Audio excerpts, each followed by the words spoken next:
India, the world's fastest growing major economy, has kicked off its multi-phased elections. How will this impact your investment portfolio? Hello investors, today we'll look at the impact of the elections on Indian stock markets and the economy. With results expected on June 4th of 2024, the next few months in India will go through 7 phases of voting across different states.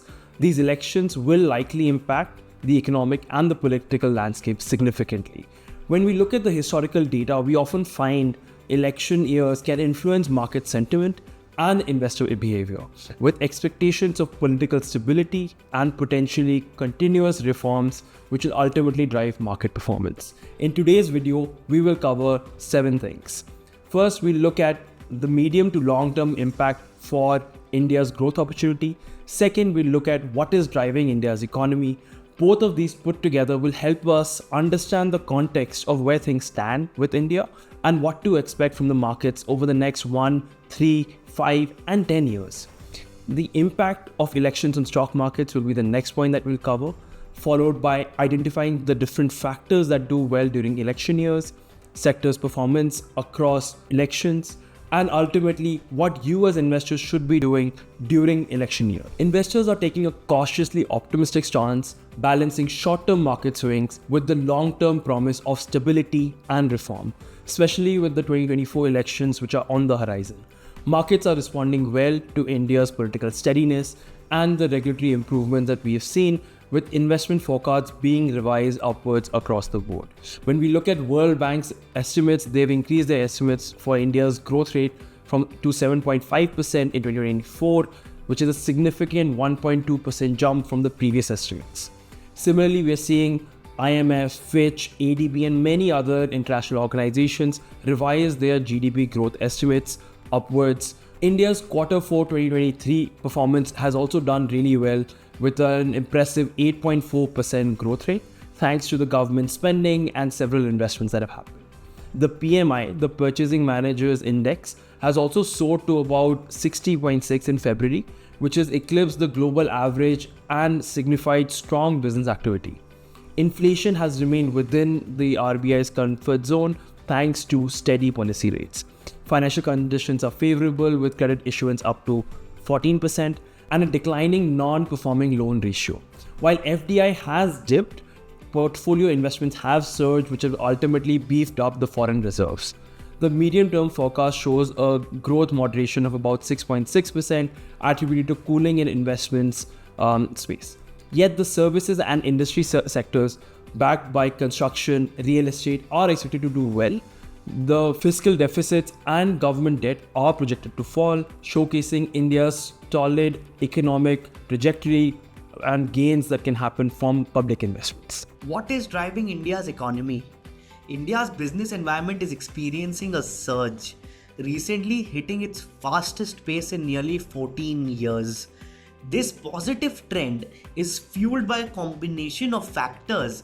Let's break it down. Number 1, surging demand.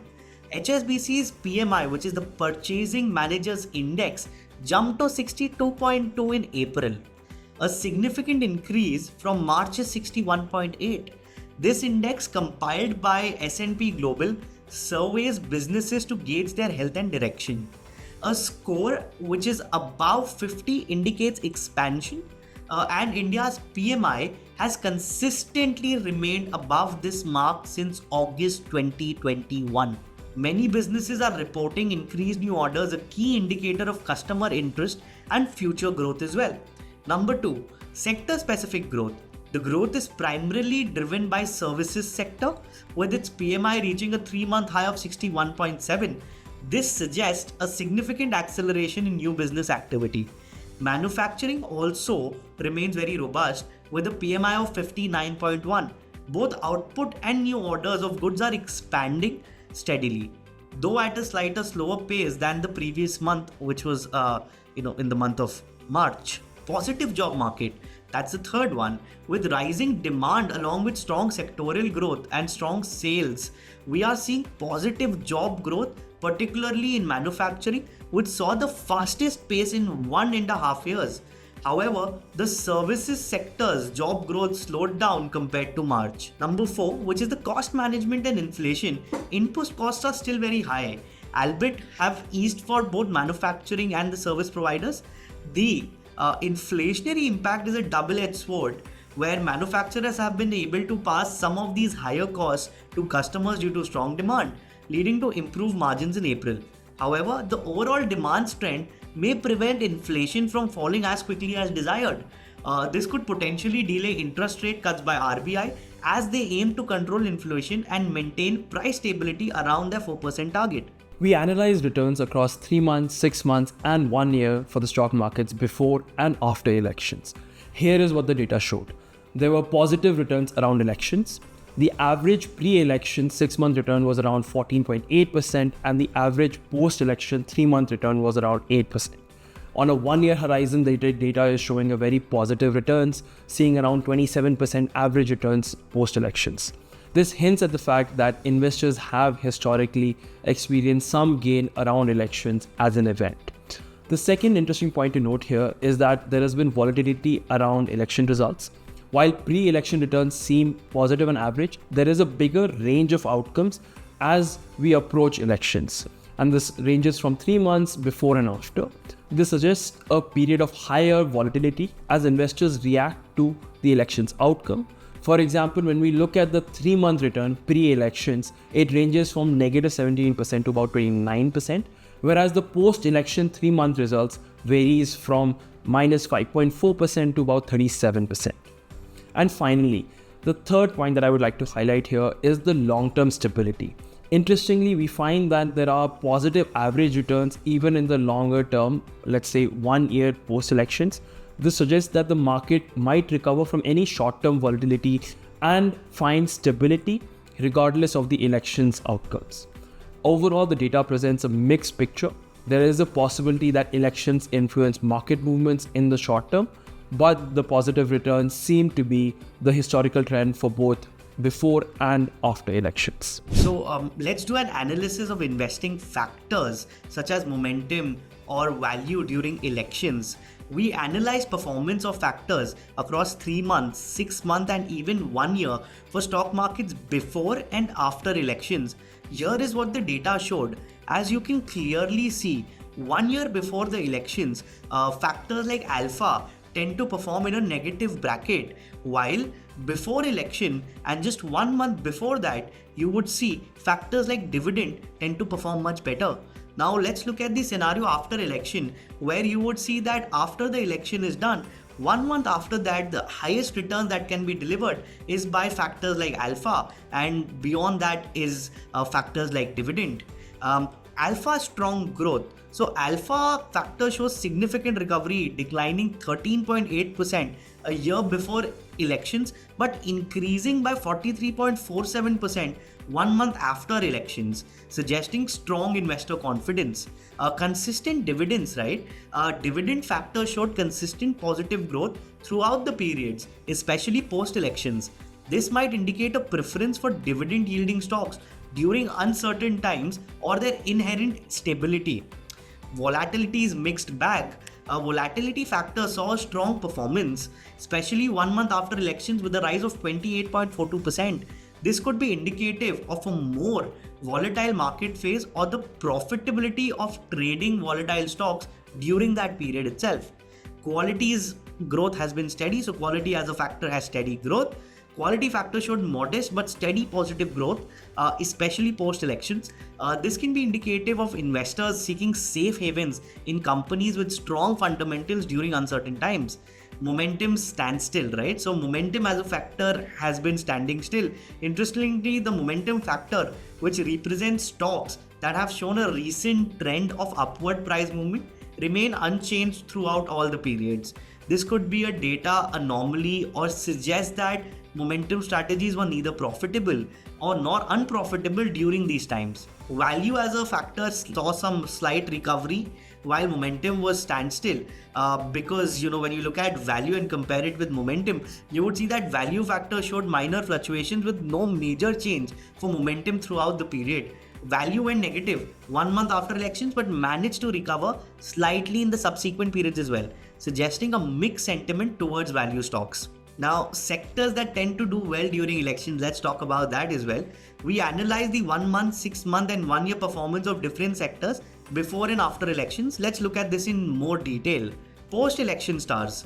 Pharma sector witnessed a significant uptick 1 month after the election, registering about 30.54% increase, making it the highest performing sector during this period. Auto sector also showed a robust performance post-election, especially 6 months after, with an increase of 19.3%. Consistent performers.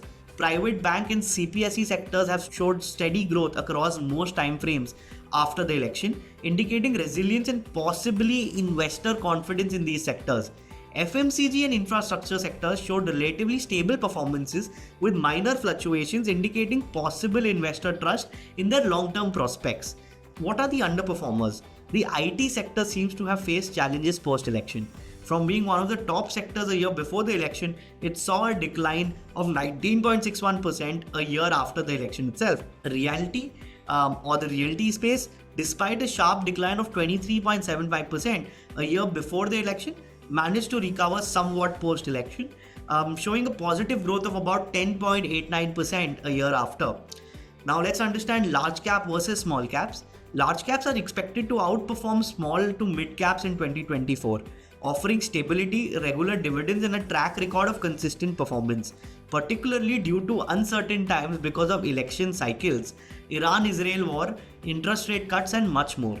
They benefit from strong fundamentals and scalability in economic recoveries.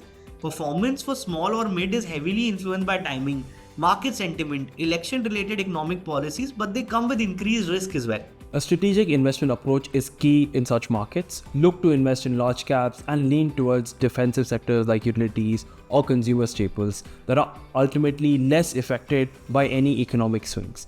Additionally, tactically adjust the portfolios towards sectors that stand to gain from anticipated election results like construction, renewables, and material if pro-infrastructure development policies are expected, and ultimately this can be very beneficial for your portfolio. We have seen 4 decades of steady growth. Between 1980 to about 2023, India's government has changed about 11 times. Since 1980, the average real GDP growth rate has been about 6.2%, and the Sensex has shown about 9.5% CAGR in dollar terms and about 15.5% in rupee terms up to August 2023. On a medium to longer term outlook, the sentiment is quite positive with strong bullishness on India's growth. As investors, we are all concerned with the high market valuations and the potential overheating that is happening in certain sectors. However, we can take comfort from the fact that there is a potential for economic stability and continued policy reforms that is expected even after the 2024 elections. India's long-term real GDP growth potential is projected to be about 6.5%, which can be implying an nominal GDP growth of about 11 to 12%. This, along with the corporate productivity, strong earnings, government investments, the AI's impact on Indian economy, and many more positive macro events can ensure that double-digit nominal returns are available for the next 2 decades as well. The essential advice for most long-term investors here is to remain invested in India. If you're interested in large cap investing, then explore our Right Titan portfolio. We've carefully designed it to strike the balance between risk and reward, which focuses on the long-term stability and the growth potential. At Right Research, we are committed to simplifying investing and helping you achieve your financial goals. If you found this video helpful, please leave a comment with your thoughts, and don't forget to subscribe to our channel for more such insights on the Indian market. Thank you for joining me today. Happy investing.